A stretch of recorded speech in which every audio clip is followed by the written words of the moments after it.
Stress and digestion. What is the connection? So, as you recall, cortisol is a stress hormone and it's going to protect us because we are running away from the tiger. In that moment, when we are in the stressful situation, there is no time to repair the cells, there is no time to eat the food, absorb the food, eliminate the food. All the internal organs are shut off apart from the heart and the lungs that are still working. So, if you are under chronic stress, chances are you are not digesting and absorbing the food, and you are actually suffering with the nutritional deficiency. Also, if you are bloated, no matter what you eat, your intestinal gut lining might be damaged. And this is called leaky gut. Because what stress and alcohol and other substances are doing, they're damaging this one cell thick wall. So these are enterocytes. So if you, for example, think about the skin, there are 4 layers of the skin, but here it's only 1 layer, all the digestive tube. So when you are under stress and you eat the food, hydrochloric acid is not created and there are no enzymes that would be breaking down the food. So you might be ingesting the food with the bacteria and the parasites, and they get into the small intestine where normally all the molecules should be broken. So carbohydrates, fat, protein should be broken into single molecules of amino acids, fatty acids, and glucose and get absorbed into the bloodstream. However, all these massive chunks of food and the bacteria get into the intestine, and because the intestinal walls are either not holding tightly together, there should be no holes. So the remaining food can get through the cells into the tissue. And here it causes the inflammation because these macrophages, which is big eaters, it's a white blood cells, start to go crazy. They want to damage it. And you can see that they will spray all these toxins out to catch the bacteria and kill it. So the immune system that is residing in the intestine is trying to protect us. But the immunoglobulins, the immune system, the guardians should be in these small projections, which are called villi. And for example, people that have gluten intolerance, which is celiac disease, they do not have these villi projections, and actually their gastrointestinal wall is completely damaged, and all the debris and all the food is coming directly into the bloodstream and it's causing the inflammation, and this can cause also autoimmune disease. So any autoimmune disease, rheumatoid arthritis, lupus, problems with the hypothyroid, so for example Hashimoto, or any other inflammatory disease, might have been caused by the stress and the damaged gut lining. You can see here, for example, also prolamins, glutamins, saponins, alcohol, sugar, all of this. Zonulin is a protein in a gluten. And now you are maybe asking, like, why does it matter? Because if these white blood cells, the police of the body, are actually not working because the body is under stress, all the bacteria get into the bloodstream, and that can cause systemic inflammation because the blood is floating absolutely everywhere. The bacteria and viruses can be brought crossing the blood-brain barrier, causing mental disease, the fog, the tiredness, the headaches, toxic load, you name it. So now you know that we want to repair the gastrointestinal tract. First of all, you will eat only when you are not under stress. Therefore, it's best to use one of the meditation techniques that we were doing in the previous video. So either visualization, breathing techniques, meditation, yoga, so that you activate the parasympathetic nervous system, rest and digest. Also, there would be other things that you can do, like supplements, which I'm not going to cover in this video. It will be in another module. So what do we need for repairing of these enterocytes and the healthy mucus that should be sitting as a protective layer on the top of it. So we need antioxidants. What are antioxidants? So antioxidants are single molecules, and nobody likes to be single. And free radicals are also single molecules. But free radicals that are caused by the stress, by the alcohol, by the cortisol, and also the toxins that are released from the white blood cells to protect us, these free radicals are then damaging any other cell in our body, which can cause cancer.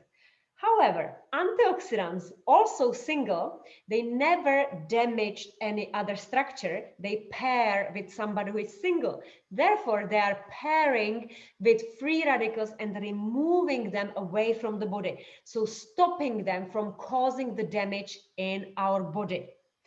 Then we need vitamin A. And why vitamin A? Because in the intestine, we have immunoglobulin A. And immunoglobulin A, this A, is the vitamin A. So where do we find vitamin A?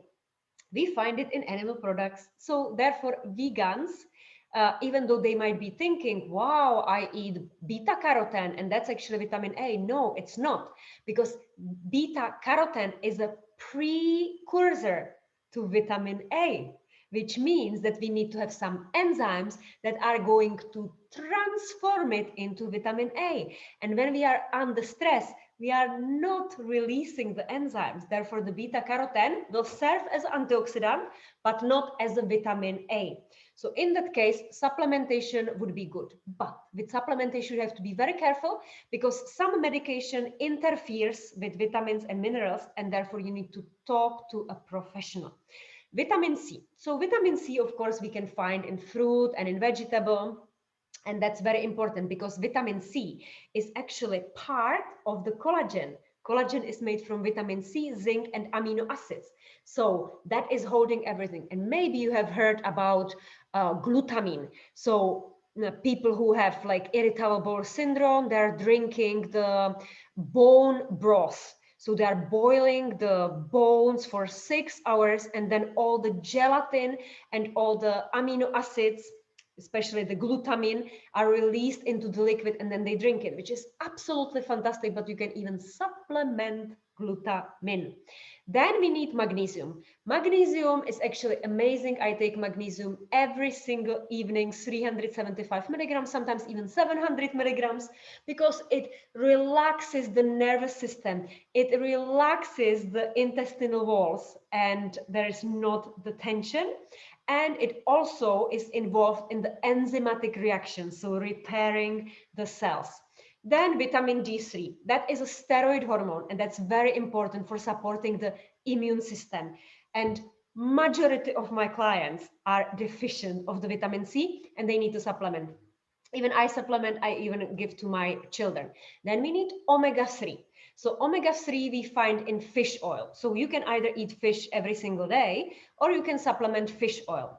And not only it is anti-inflammatory, but also the fat, this fat is in every structure of the cell, and it's giving the cells the fluidity. So it's very good. And then of course, probiotics. And I made a video that you may be seen about probiotic pills, which I would love to believe they are good. But the latest research showed that for as long as you are taking these probiotic strains, they are residing in your intestine and therefore building the colonies. But as soon as you stop taking them, they also go away. So it's only taking the transit for a short period of time. So what is a better approach is to feed the good bacteria that you have in your intestine with the food that it likes. And every bacteria likes something different. Some bacteria that are, for example, producing energy, they like fiber. Some bacteria like amino acids. But bad bacteria, those ones that you don't want, they love sugar, they love glucose, they like fructose, because they feed on it, and then they produce gas, methane and sulfur, and then you are bloated and farting. So if you want to avoid this, don't eat sugars, or not at least the simple sugars. But Rather, concentrate on prebiotic food, which is basically the food for the bacteria. So that might be asparagus, artichokes, but they also cause farting and bloating. So you have to be careful. Or fermented food, kimchi and other products. But we will have the whole module on this. So let me just move to the next slide. And here I prepared the menu for you, because what I want to teach you is how to think like a pro, like a nutritionist, so that you can think and program your meals on your own. So here I put as a help on the left side the vitamins and minerals, and here I show you how I think as a nutritionist and how you can too. So we will say, okay, how can I implement all the nutrients from the left side into my breakfast? Okay, so it's chia seeds, walnuts, and coconut.